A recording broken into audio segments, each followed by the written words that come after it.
Mga kaibigan, dahil hindi natuloy yung pan-race namin port lap, nag-entry tayo sa kabilang club.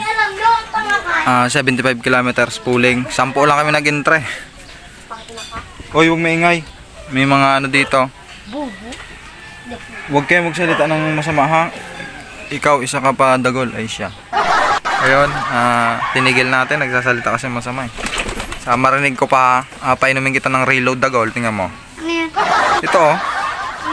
Isa pang salita masama. Painumin kita nito. Bahala ka. Sobrang sama ng panahon mga kaibigan. Ang bitaw ay 6:20 na umaga. Ang distance natin mga kaibigan 75 kilometers. Hard race challenge ito mga kaibigan. Bale 10 lang kaming umentre.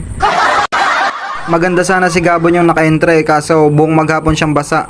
Kaya si Alexander the Great na lang yung napalaban. Matindi din naman si Alexander the Great eh. Si Ansgar hindi na natin maasahan yun. Nadala na tayo ng maraming beses doon. Lumiwanag din. Tapos medyo kalma. Magandang balita ito. Sino kaya mauuna sa aming 10? Abangan sa pagbabalik ng Dragon Ball GT. Kung napapansin nyo mga kaibigan, sobrang dilim na dun sa kontinente ng Europe. Tinanong ko yung dalawang bata kung uuwi. Sabi nila hindi daw nila alam. Maging ako sa sarili ko, hindi ko rin alam kung makakauwi. Uuwi, pero ewan ko lang kung magka-clock. 800 to 700 na lang speed ng mga oras ito mga kaibigan, pero wala pa rin dumarating na Alexander the Great. Hindi nga. Meron na nga. Lubar.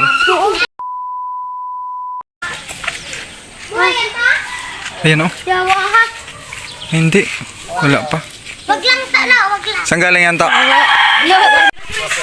are the champion. Saan? Yan nga. Ito na. Dito na. Dito na. Huwag kayo maingay. Huwag kayo maingay. Huwag kayo maingay. Wag lang. Maya si Carla no. Yan na. Yan na. Yan na. Yan na. May gipin yan? Huwag. Diyan lang kayo. Diyan lang kayo. Dito na si Alexander mga kami. Diyan lang kayo. Diyan lang kayo no. Huwag magakit no.